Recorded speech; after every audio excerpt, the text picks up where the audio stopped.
नमस्कार, सुजिस बुलेटिन में आपका स्वागत है। मैं हूं आपके साथ अभिलाषा गर्ग। एक नजर हेडलाइंस पर। मुख्यमंत्री के नेतृत्व में स्वस्थ राजस्थान की ओर मजबूत कदम। आधुनिक स्वास्थ्य सेवाओं का हो रहा है विस्तार। स्वास्थ्य अवसंरचना को मिल रही है नई गति। कैबिनेट सेक्रेटेरिएट के डेलीगेशंस के साथ compliance reduction and D regulation phase 2 विषय पर महत्वपूर्ण बैठक। नियमों के सरलीकरण, अनावश्यक अनुपालनों को कम करने पर हुई चर्चा। ईसरदा दौसा पेयजल परियोजना। दौसा और सवाई माधोपुर जिलों के 1256 गांवों और 6 कस्बों में पहुंचेगा पेयजल। 35 लाख की आबादी को मिलेगा शुद्ध पेयजल। मुख्यमंत्री श्री भजनलाल शर्मा के कुशल नेतृत्व में प्रदेश में नागरिकों को आधुनिक और उच्च स्तरीय स्वास्थ्य सेवाएं उपलब्ध कराने के लिए सरकार पूरी प्रतिबद्धता के साथ निरंतर कार्य कर रही है। राज्य सरकार के द्वारा स्वास्थ्य अवसंरचना के सुदृढ़ीकरण, नवीन चिकित्सा उपकरणों की उपलब्धता, विशेषज्ञ चिकित्सकों की नियुक्ति तथा जन कल्याणकारी स्वास्थ्य योजनाओं के प्रभावी क्रियान्वयन पर विशेष ध्यान दिया जा रहा है। सरकार का उद्देश्य है कि प्रदेश के प्रत्येक नागरिक को सुलभ, गुणवत्ता पूर्ण और समयबद्ध स्वास्थ्य सुविधाएं प्राप्त हो। जब सवाल हो जन जन के स्वास्थ्य की सुरक्षा का और जरूरत हो बिना खर्च भरोसेमंद इलाज की, तब नागरिकों को बेहतर स्वास्थ्य सुविधाएं उपलब्ध कराना सरकार का संकल्प बन जाता है। चाहे बच्चा हो या बुजुर्ग, स्वास्थ्य ही सर्वोच्च प्राथमिकता है और यही है डबल इंजन सरकार का संकल्प। मुख्यमंत्री आयुष्मान आरोग्य योजना के तहत प्रदेश के प्रत्येक परिवार को 25 लाख तक का कैशलेस स्वास्थ्य बीमा कवरेज दिया जा रहा है। साथ ही अब तक 36,34,000 से अधिक रोगियों को 7,362 करोड़ रुपए से ज्यादा का कैशलेस उपचार उपलब्ध कराया गया है। साथ ही इस योजना का विस्तार और मरीजों को देश के हर कोने में उपचार व्यवस्था मुहैया करवाने के लिए दूसरे राज्यों के 30,000 से ज्यादा अस्पतालों को सूचीबद्ध किया है। इससे देश के किसी भी कोने में इस योजना के माध्यम से इलाज करवाया जा सकता है। स्वस्थ नागरिक, सशक्त राजस्थान, यही है डबल इंजन सरकार के सुशासन की पहचान। मुख्य सचिव श्री वी श्रीनिवास ने शासन सचिवालय परिसर में कैबिनेट सेक्रेटेरिएट के डेलीगेशन के साथ compliance reduction and D regulation phase 2 विषय पर महत्वपूर्ण बैठक की। बैठक में केंद्र और राज्य स्तर पर नियमों के सरलीकरण, अनावश्यक अनुपालनों को कम करने और नागरिकों और उद्योगों को सुगम सेवाएं उपलब्ध कराने पर विस्तृत चर्चा की गई। इस दौरान मुख्य सचिव ने कहा कि मुख्यमंत्री श्री भजनलाल शर्मा के नेतृत्व में राज्य सरकार सुशासन और ईज ऑफ डूइंग बिजनेस को प्राथमिकता दे रही है। उन्होंने विभागों को निर्देश दिए कि प्रक्रियाओं को सरल, पारदर्शी और समयबद्ध बनाया जाए ताकि आमजन और उद्यमियों को राहत मिले और निवेश के लिए अनुकूल वातावरण तैयार हो।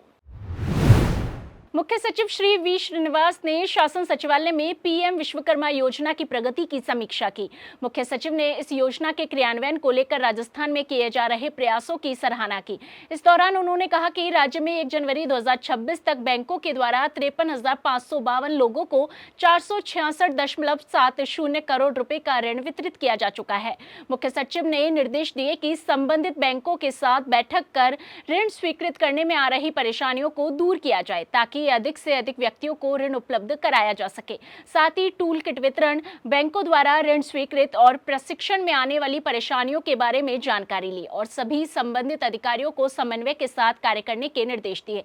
इस दौरान मुख्य सचिव ने कहा कि पीएम विश्वकर्मा योजना में राजस्थान ऋण स्वीकृति और वितरण में देश में दूसरे स्थान पर है। राज्य का औसत ऋण टिकट साइज 87,000 रुपए है, जो कि राष्ट्रीय औसत 83,000 रुपए से अधिक है। टूल किट वितरण और कारीगरों के प्रशिक्षण के क्षेत्र में राजस्थान राज्य देश में तृतीय स्थान पर है। स्वर्णकार, हथौड़ा और टूल किट निर्माता, कुम्हार तथा मूर्तिकार ट्रेड्स में सफलतापूर्वक पंजीकरण की संख्या के आधार पर राजस्थान राज्य प्रथम स्थान पर है। राज्य के कारीगरों को अमेजन, मीशो और फैब इंडिया जैसे ई-कॉमर्स प्लेटफॉर्म और ऑफलाइन विपणन के दिल्ली हाट और रेलवे स्टेशनों से जोड़ा गया है। इस दौरान मुख्य सचिव ने कहा कि पीएम विश्वकर्मा योजना से वंचित लाभार्थियों को राज्य सरकार की मुख्यमंत्री स्वरोजगार योजना के तहत ऋण देने के संबंध में भी चर्चा की गई। पशुपालन, गोपालन और मत्स्य विभाग के शासन सचिव डॉक्टर समित शर्मा ने मुख्यमंत्री मंगला पशु बीमा योजना और सेक्स सॉर्टेड सीमन योजना के निर्धारित लक्ष्यों को 31 मार्च तक हर हाल में पूरा करने के निर्देश दिए हैं। उन्होंने कहा कि दोनों योजनाएं बजट घोषणाओं से जुड़ी हुई है और मुख्यमंत्री श्री भजनलाल शर्मा स्वयं इनकी प्रगति पर विशेष नजर बनाए रखे हुए हैं। शासन सचिवालय में आयोजित विभागीय समीक्षा बैठक में डॉक्टर शर्मा ने विभाग के सभी कार्यों को ऑनलाइन मोड में करने और पारदर्शिता बढ़ाने तथा भारत पशुधन ऐप पर पशु और पशुपालक डेटा के पूर्ण डिजिटलाइजेशन पर जोर दिया। उन्होंने मोबाइल वेटरनरी यूनिट के प्रभावी संचालन की सराहना करते हुए जीपीएस मॉनिटरिंग, लाभार्थी फीडबैक और सेवा गुणवत्ता में निरंतर सुधार के निर्देश दिए। इस दौरान मुख्यमंत्री मंगला पशु बीमा योजना की समीक्षा करते हुए डॉक्टर शर्मा ने बताया कि 31 मार्च तक 21 लाख पशुओं के बीमा का लक्ष्य निर्धारित है। उन्होंने अधिकारियों को समन्वय और सख्ती के साथ कार्य करने के निर्देश दिए। राजस्थान लंबे समय से पानी की कमी की समस्या से जूझता रहा है, जिससे आम जनजीवन के साथ साथ ग्रामीण क्षेत्रों में कृषि और पशुपालन भी प्रभावित होते रहे हैं। ऐसे में जल जीवन मिशन के अंतर्गत निर्माणाधीन ईसरदा दौसा पेयजल परियोजना राज्य की जल आपूर्ति व्यवस्था को सुदृढ़ करने की दिशा में एक अहम कदम है। इस परियोजना से दौसा और सवाईमाधोपुर जिलों के 1256 गांवों और 6 कस्बों में 3,06,000 से अधिक जल संबंध प्रदान किए जाएंगे, जिससे लगभग 35 लाख लोगों को स्वच्छ और सुरक्षित पेयजल उपलब्ध होगा।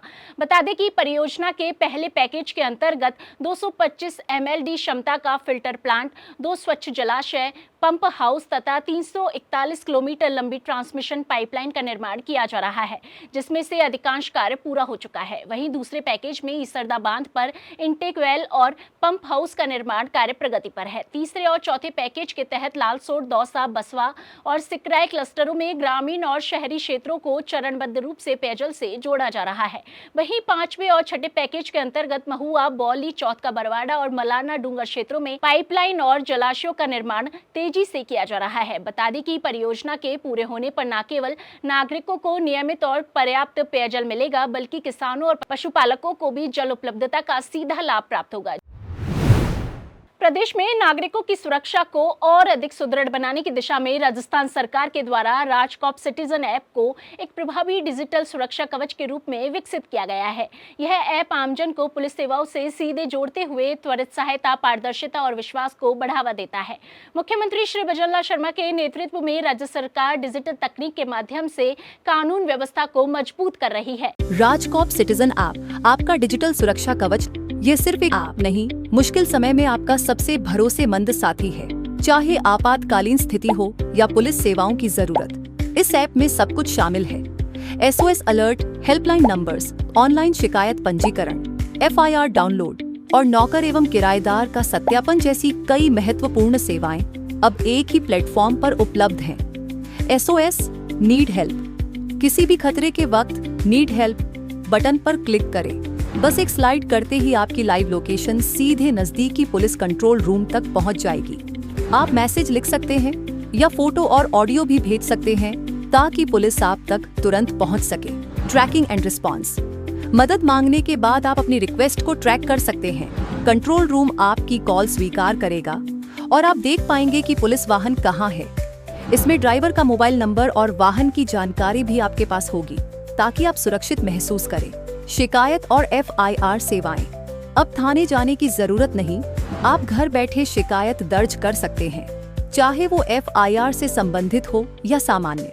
साथ ही अपनी FIR की स्थिति जांचना और उसे डाउनलोड करना अब बेहद आसान हो गया है।